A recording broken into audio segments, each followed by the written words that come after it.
Olá, sejam muito bem-vindos a mais uma aula aqui no canal. Quem não me conhece, meu nome é Maristela Coura e eu venho aqui fazer aulas e discipulados com vocês rápidos e práticos para o dia a dia de vocês, tá bom? Então, você já está aqui no canal, já aproveita, já segue, já se inscreve e vem comigo assistir as aulas. Estou em Gênesis ainda, então dá tempo de você ver desde o início. Tem pouco tempo que eu comecei, então vamos embora juntos. Nossa aula de hoje vai ser de Gênesis capítulo 37 ao 41. Nós vamos falar um pouco da história de José, filho de Leia e Jacó, né, sua primeira esposa, e José, filho da sua velhice. Então, José teve 12 filhos, sendo 11 homens e uma mulher. E então, vamos ler aqui capítulo 37, já no versículo 2. Sendo José de 17 anos, apacentava as ovelhas junto com seus irmãos. Israel, que Jacó, né, amava a José mais do que todos os outros filhos, porque era filho da sua velhice. Ele fez uma túnica de várias cores, uma túnica colorida. E sonhou também José um sonho que contou a seus irmãos, por isso aborreciam mais ainda.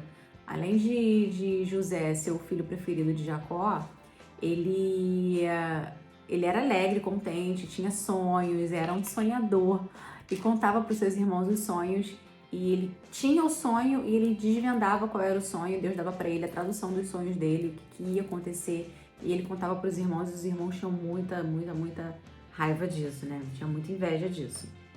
Então José, na sua inocência, contava os sonhos para os seus irmãos. Ele teve 2 sonhos, aqui do 7 ao 10, do 37 conta, né? Que ele contou os sonhos para os irmãos, onde eles sempre se inclinavam. Às 11, por exemplo, o segundo sonho, ele teve um sonho de 11 estrelas que se inclinavam diante dele. E seus irmãos ficavam com muita raiva disso, porque os irmãos dele falavam assim, ué, então a gente vai se inclinar a você, então você vai ser o rei, você vai reinar, e riam dele, e não acreditavam que isso aconteceria. E aí teve um dia que Jacó pediu para José levar, né, alimento para seus irmãos, eles estavam lá lutando, eles eram guerreiros, e aí ele foi levar comida para seus irmãos, e acontece que de longe eles viram José, e no 18 diz assim: e viram-no de longe, e antes que chegasse a eles, conspiraram contra ele para matar. E disseram uns aos outros: eis vem lá o sonhador mor. Vinde, pois, agora e matemo-lo e lancemo-nos numa destas covas, porque ela tinha várias covas, né? E nessas covas, algumas tinham água, algumas não tinham água. Então, tomaram-se José e lançaram-se na cova, porém a cova estava vazia e não havia água nela. E no 27 diz assim: vinde e vendê-los a estes ismaelitas, porque quando eles jogaram José na cova, passaram os ismaelitas lá e compraram José, né? E levaram José para o Egito. E venderam José por 20 moedas de prata aos ismaelitas, os quais levaram José ao Egito.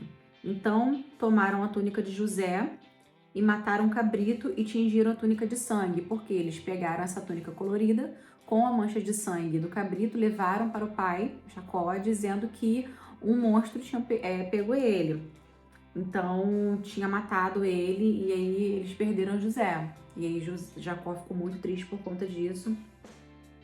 E os midianitas venderam no Egito a Potifar, um eunuco de Faraó, capitão da guarda, o José.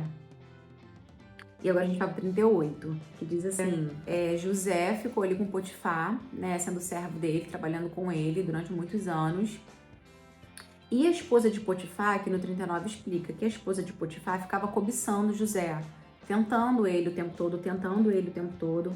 E aconteceu que depois dessas coisas, a mulher do Senhor pôs os olhos em José e disse: deita-te comigo. E ele, porém, se recusou. Ele negou: não farei isso com meu Senhor, nem isso com Deus, né? Ele era muito temente a Deus. E aí, mais uma vez, ela falou para José: deite-se comigo. E José não quis. Então aconteceu que um dia ela lhe pegou o seu vestido, dizendo: deita-te comigo. E ele deixou o vestido na mão dela e fugiu e saiu fora.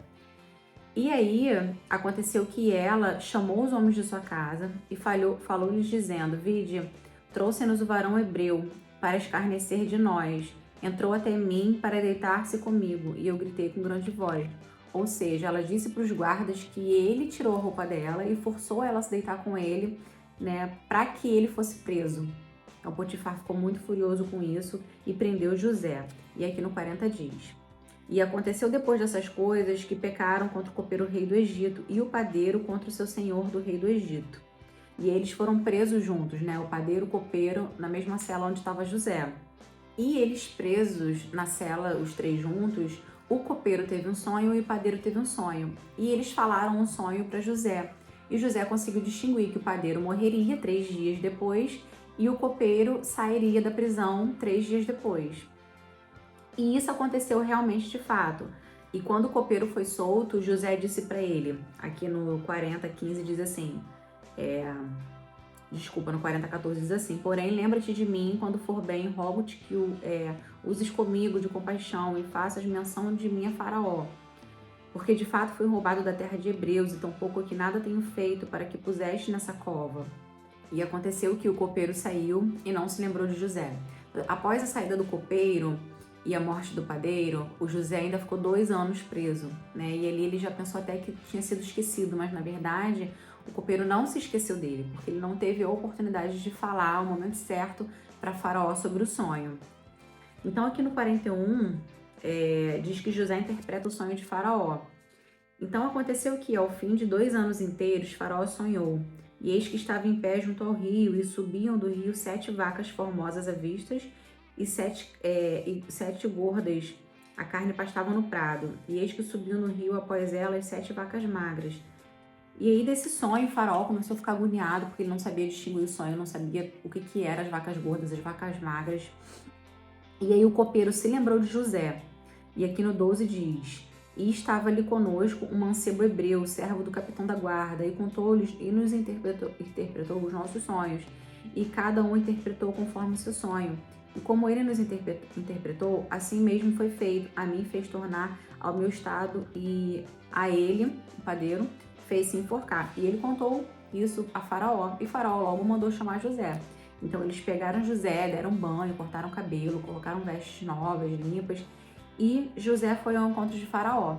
E José disse para Faraó: olha, esse sonho diz o seguinte: 7 anos de vaca gorda, 7 anos de muita prosperidade, muita abundância, e 7 anos de vacas magras, onde vai ter muita fome na terra. Então, Faraó colocou José como governador, então não tem ninguém melhor para governar nesse período a não ser você. E aí, de um dia para a noite, José virou governador. Então, a lição que a gente tem disso: nada está no tempo errado, está tudo no tempo de Deus. A gente acha que alguém se esqueceu, a gente acha que alguém está fazendo coisas que poderia dar indicações e não dá. Não é aquele momento, gente, porque quando o negócio é de Deus, ele vem até você. Ele vem até você de uma forma assim, sobrenatural, só Deus mesmo. Você não precisa ficar indo atrás, correndo. Deus te diz assim na palavra do Senhor, não lembro o endereço agora, mas Deus diz assim: faça a sua parte que eu vos ajudarei. É claro que você não vai orar, né? Porque oração é orar e ação, oração. Você vai orar e vai pedir a Deus aquilo que você quer, mas você vai pôr em ação. Mas você não precisa ficar insistindo com coisas que Deus não quer aquilo para você. Você faz a sua parte, ora e aguarda no Senhor. A hora que for a vontade de Deus, aquele momento certo, crucial, vai acontecer. Você imagina só se o copeiro tivesse se lembrado de José assim que ele saiu. Ele não teria tido essa grande oportunidade de agora ser um governador. Ele teria sido o quê? Um copeiro, um padeiro? Estaria trabalhando ali junto com ele, não seria um governador. Então foi exatamente tudo na hora certa. Então tirou o anel, o Faraó tirou o seu anel e colocou o anel no dedo de José, né, dizendo que ele seria o governador. Deu também vestidos de linhos finos e pôs um colar de ouro no seu pescoço. Isso aqui no 42, no versículo 42 do capítulo 41, tá, gente? E aqui no 46, eu até dei uma frisada aqui, que José, quando foi vendido, ele tinha 17 anos. E quando ele foi para ser governador, ele já tinha 30 anos. Então ele ficou esse tempo todo, de 17 aos 30 anos, 13 anos, né?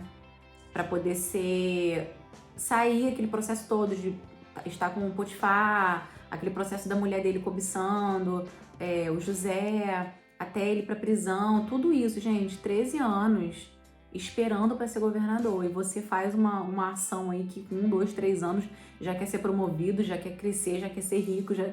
Gente, vamos aguardar, né?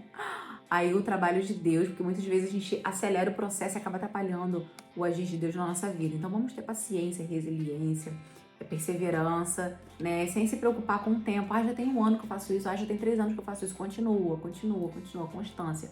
Não desista do que você está fazendo, porque a hora certa vai chegar e você vai só agradecer a Deus.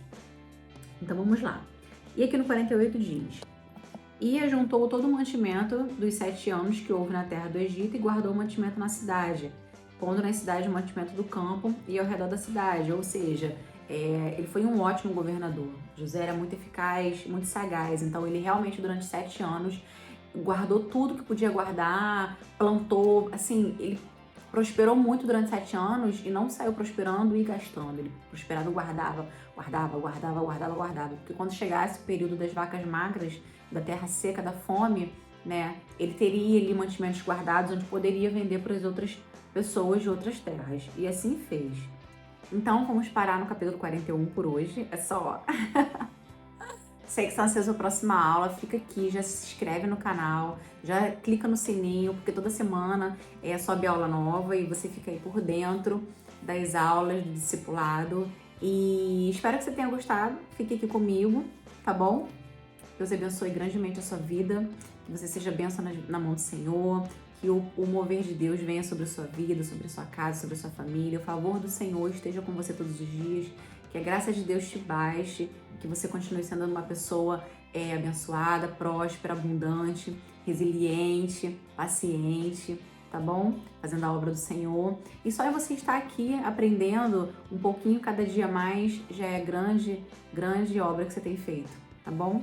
Então é isso. Importante não é velocidade, importante é saber para onde você vai. E eu sugiro que vocês leiam também a Bíblia, não ler por ler, assim, sair lendo para poder acabar logo, mas vai degustando cada capítulo, porque cada frase vale muito pra gente. É recado de Deus pra gente, o que tá aqui dentro. Todas as frases, todas as palavras, as letras são válidas para o nosso dia a dia, tá bom? Então, espero vocês na próxima aula, espero que vocês tenham gostado. Um beijo, até!